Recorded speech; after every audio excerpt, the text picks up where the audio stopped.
Hey guys, it's Steve from Valor Replicas. Welcome to the final video and the final step of my Cryptex Box build. So if you've been watching the previous builds, I've been working through building this, this box out of wood. And the last step is going to be a shift to working with metal, because the box itself has 3 different pieces of brass hardware that I need to create. There are 2 hinges on the back, and there is a brass clasp on the front that holds the box shut. These are the hinges that are on the back of the box, so very, very ornate 2-piece hinges. And this is the clasp that's on the front. So the first step I did was to take these screenshots and scale them up to be accurate. And in Adobe Illustrator, my drawing program, I created these drawings of the pieces that I'll need to create the hinge. To cut something this complicated by hand out of brass is possible. Then I remembered one of my favorite vendors that is going to be helping with this, and that is a vendor called Send Cut Send.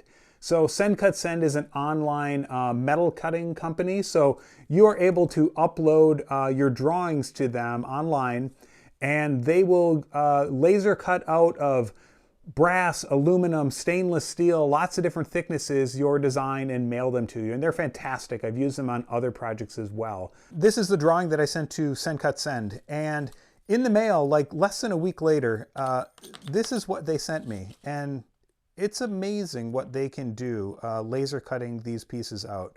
I mean, look at these. They're just absolutely gorgeous. And, you know, trying to cut out this amount of detail by hand with a saw and a file, like it is possible, but that would have been quite a challenge. And these pieces are ready to go. Each of these pieces, each of these hinges has 2 parts that I need to join together with a hinge pin. And to do that, the first thing I need to do is round over all of these fingers. To do that, I'm going to be using a special pair of pliers called the jeweler's pliers. They don't have like that flat face on the inside of a typical needle nose pliers. You'll see that these jaws are perfectly round, and they're made for taking wire or pieces of metal and rolling them around that diameter and creating a perfect circle. So they're just what I need to round these over into loops so that I can join these pieces together into a hinge. And I'm just going to take these pieces and chuck them in my vise. And at first I thought I was going to need to heat this up with a torch just to soften the brass a little bit, but I'm able to just grab hold with these pliers and make the turn that I need. So just grab this end, and these turn really quite easily. And it takes a couple of rolls, and I'm able to get these down. And I got to rotate it around for the next one.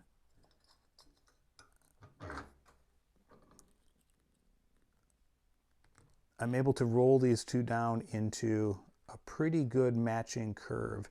And I'll be tweaking these a little bit once I move them into alignment with the second part of a hinge, but that's a really good first pass at this. So now for each of the hinges, I have my 2 mating pieces that I've curved the fingers over, and they mate together really nicely. And to hold them together, I need a hinge pin. And what I decided to use is just a pop rivet, because this shaft is exactly the diameter that I need.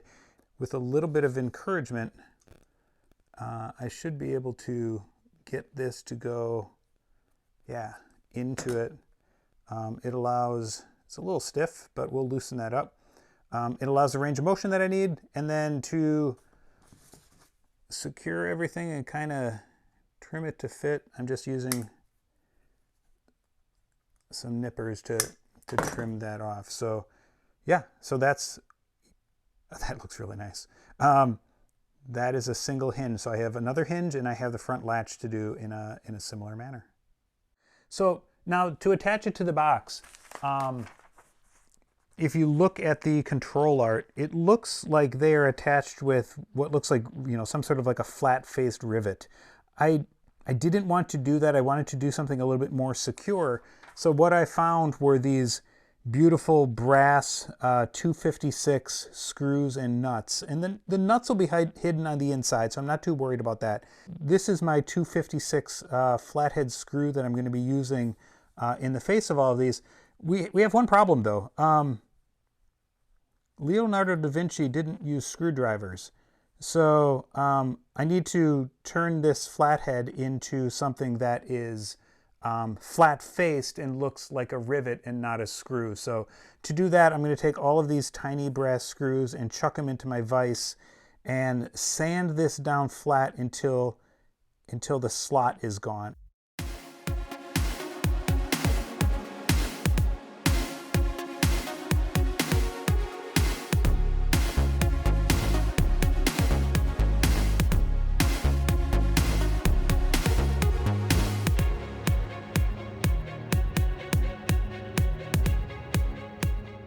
There we go, much better. So from the outside, this will look like a flat rivet when I insert it into one of my hinge pieces and connect that to the box. So it'll look very similar to what you see in the source photography. So yeah, let's get these on the box.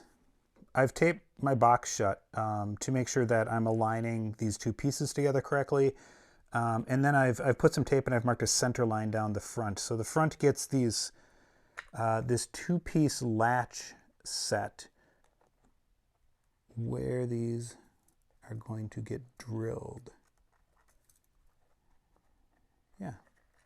So there's my drill guide. I feel like I have one shot at this and I don't want to screw this up.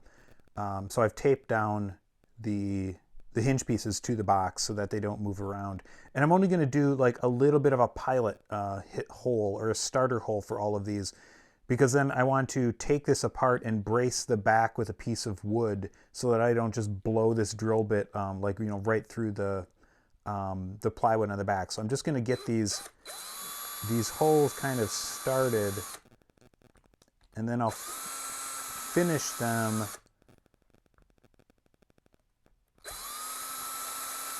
So I'm bracing the inside of this with a piece of wood. Also, if you don't have Jenga blocks in your shop, they're just really great for all sorts of little extra bracing. And yeah, that's how I'm going to do this.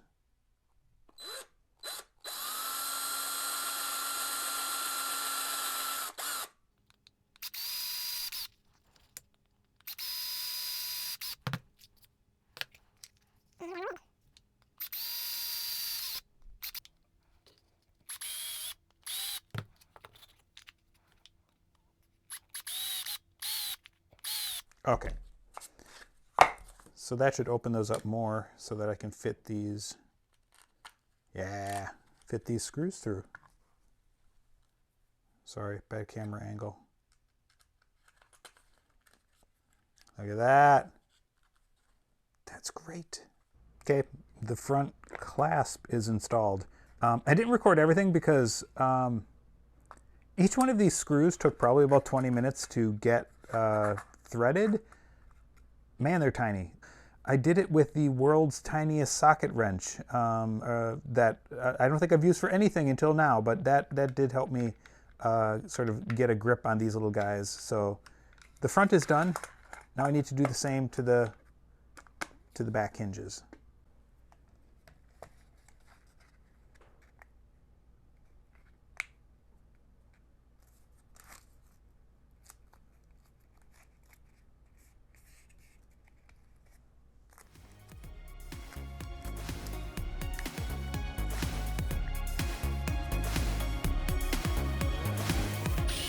Drill, and then I'll be bracing this in the back again to make sure I don't break out all the plywood on the inside.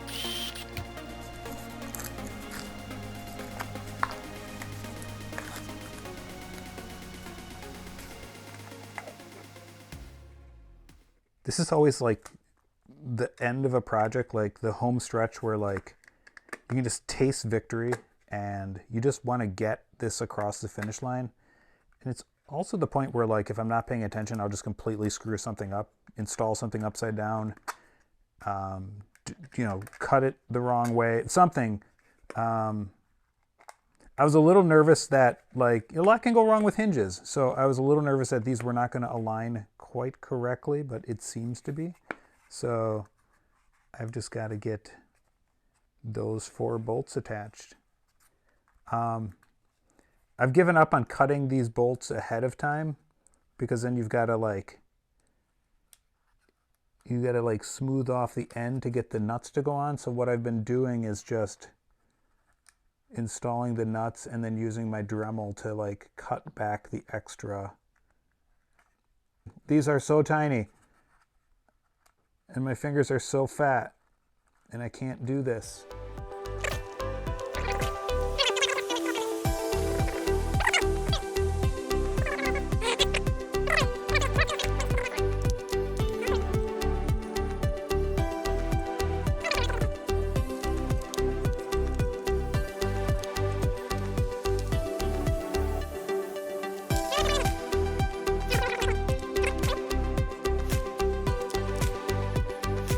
Okay, time to Dremel. All right, don't want to screw this up. Also very scary.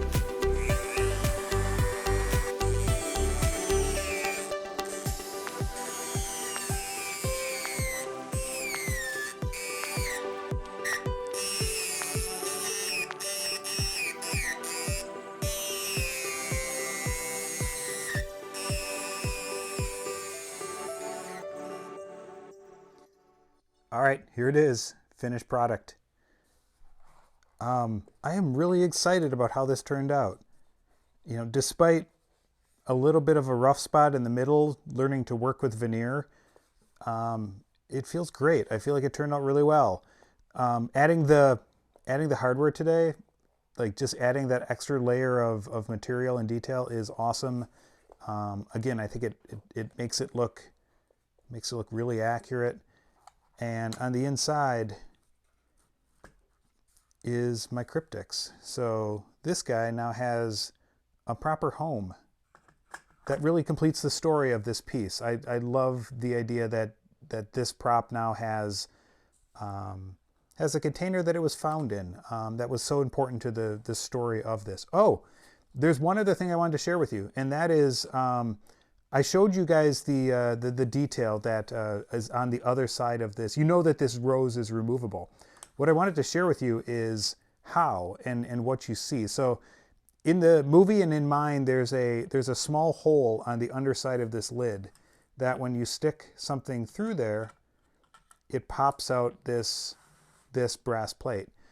What's cool is, and I hope I'm going to be able to show this, like this, here's what you see, which to the folks in the movie and to you probably is completely unreadable. And it takes them a little while in the film to realize that to read this, and I hope I can show this, yeah, you have to reflect it in a mirror. So it's another little mystery that they had to solve to be able to read this. So, in London lies a knight, a pope interred, first line.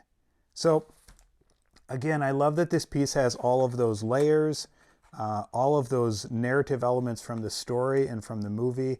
We'll just pop that back in there for someone else to find. For me, it creates the sort of the full experience of what this prop represents. Hey guys, thank you so much for watching this series. I had a ton of fun doing this build. If you like what you saw, please hit like and subscribe to support my channel because I hope to be doing more of this content in the future. Thank you.